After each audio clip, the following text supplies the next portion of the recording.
YouTube channel, Batas with Attorney Claire Castro.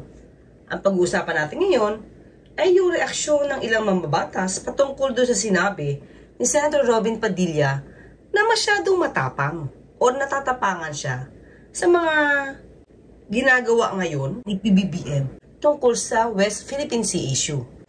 Kamakailan lamang ay matapang na hinarap ni Senator Robin Padilla ang mga media sa isang press con sa Senado.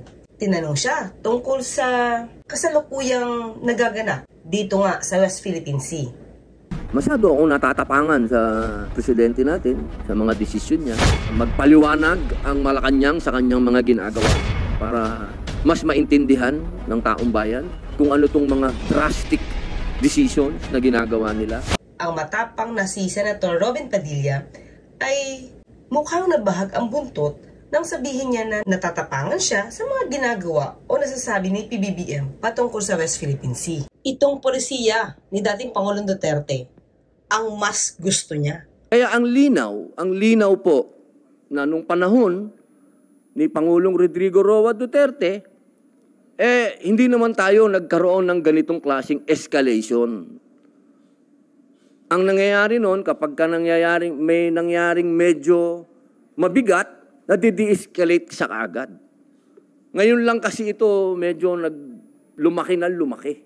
Hindi mo rin kasi minsan maintindihan ito si Senator Robin Padilla. Minsan, nagpapakita ng tapang tulad ng pagsama niya sa Ayungin Shoal. Para siyang si Bonifacio.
Nung nagkaroon naman ng Senate hearing, ay ayaw niya na magbigay ang anumang assistance ang ibang bansa. Kaya ang pwedeng sumagot kung, kasi po nung huli, tayo po ay nakapag-deliver ng supply sa ating mga kababayan na sundalo doon sa BRP Sierra Madre. At bagamat nandun pa rin po yung mga dayuhan na paikot-ikot doon, paharang-harang, pero nakita po ang presence ng US Navy, yung kanilang eroplano. Totoo po ba ito? Nandun po ba talaga ang US Navy, palipad-lipad doon? Yes, sir. We acknowledge, sir, yung presence ng Poseidon aircraft during the first and the second RORE. I think it's coordinated, sir, sa AFP under the framework ng MDB-SEB yun, sir. Okay, Chairman, may tanong ko lang po kasi US Navy, armed forces na po nila ito, di ba? Ng Amerika.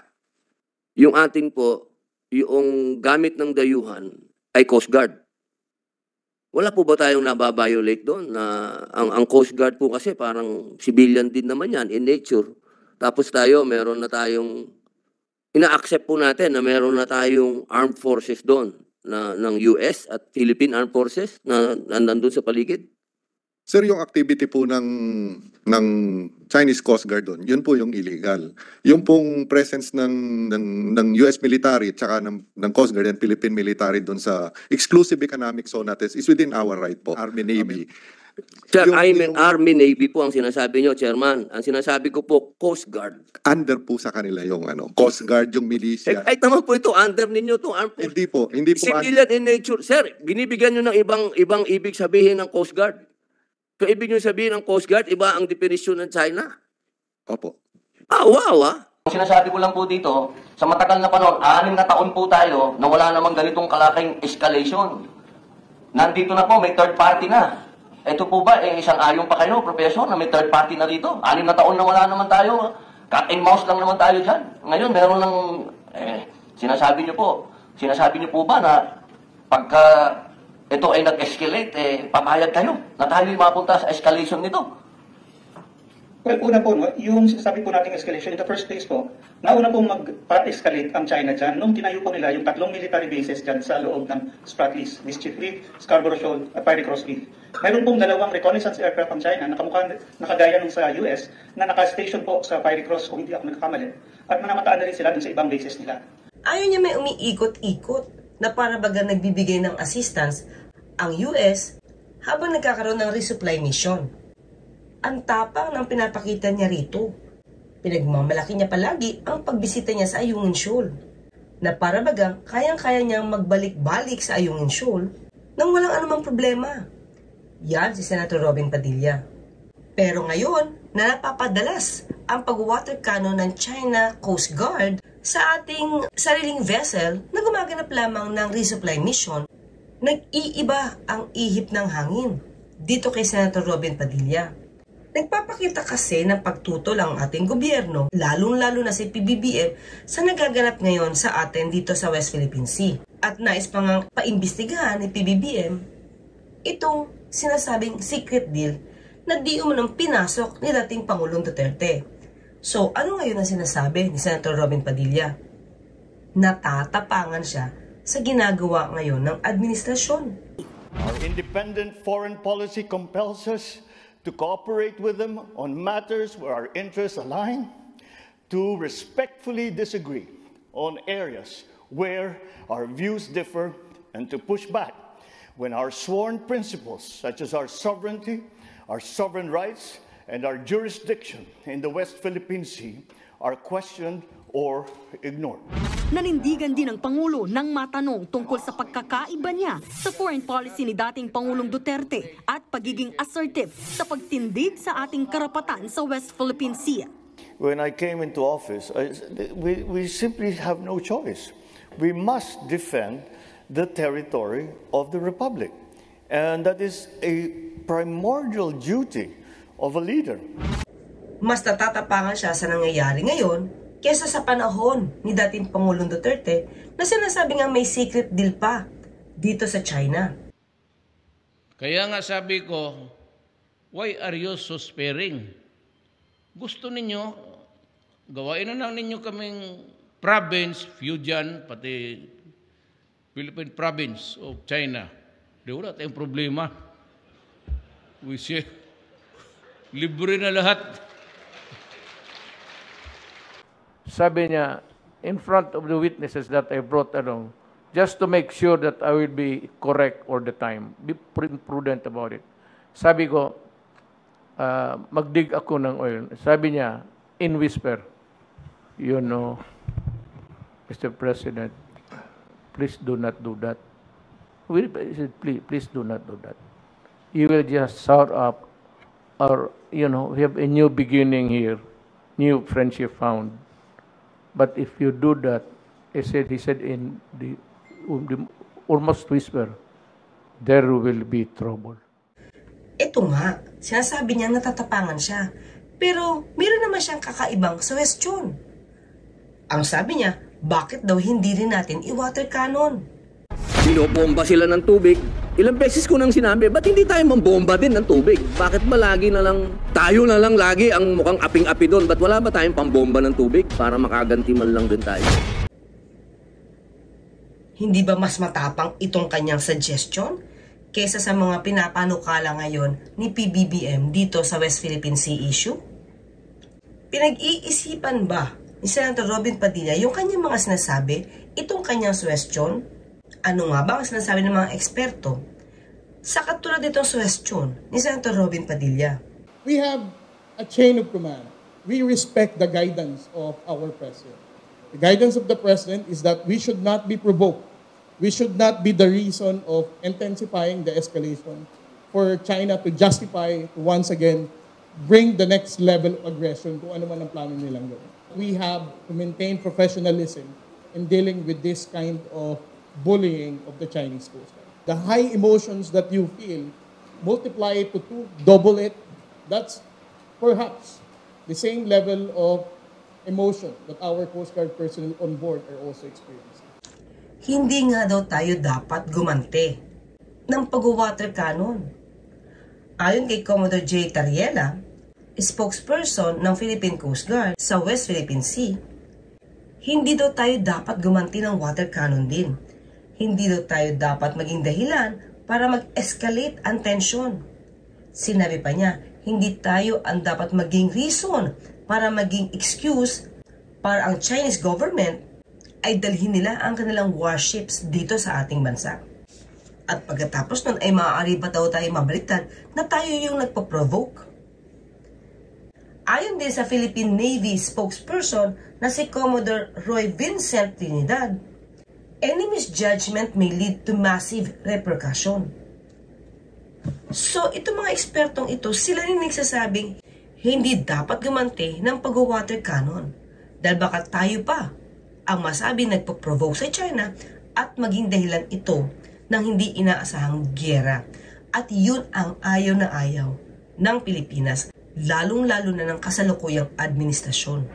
At dahil nga napuna ng ilang mambabatas itong sinabi ni Senator Robin Padilla na natatapangan siya sa ginagawa ng Pangulo patungkol sa West Philippine Sea, binaras siya itong si Representative Mix Nograles. Inihalin tulad niya ang ginagawa ni PBBM sa pag-ibig. Ano nga ba ang sinabi ni Representative Mix Nograles dito sa tinuran ni Senator Robin Padilla? Iging matapang naman, I think, is very subjective, right? Anyone can say may gagawin kang isang aspeto, may sasabihin kang isang aspeto. One can see it na matapang, one can see it na pinaglalaban kung ano yung mahal mo, di ba? Huhugot tayo dito ngayon, di ba? Parang lang yan pag-ibig, di ba? Kung may mahal kang bagay, mahal natin ng Pilipinas, mahal ng presidente ang Pilipinas. You have to protect what you love, what you own. At kung may nang bubuli sa'yo, sabi nga ng colleagues natin, di ba? May mga aagaw, syempre, lalo ng mga babae dito, alam nyo, lalabas yung katapangan nyo, di ba? But you fight for what is yours, and that's what the president is doing. Pinaglalaban niya sa atin, at pinapakita niya kung gaano niya kamahal ang Pilipinas. And so, kung ang stance po ng Honorable Senator ay matapang, that's his own opinion. Personally, I think tama na paglaban dapat ang sa atin. ang mahal nating Pilipinas. O paano ba yan, Senator Robin Padilla? Hindi ba ikaw ay marami na ring inibig? So kinumpara lamang niya na ang ginagawang pagtatanggol ni PBBM dito sa ating West Philippine Sea ay para ring pag-ibig na dapat ipakita ang pagmamahal at pagtatanggol at hindi basta-basta ipinamimigay sa pamamagitan ng isang secret deal. Hanggang sa muli, magkita't magkarinigan tayo. Ako po sa Tony Claire Castro, ipapalala, huwag tulugan ang inyong karapatan.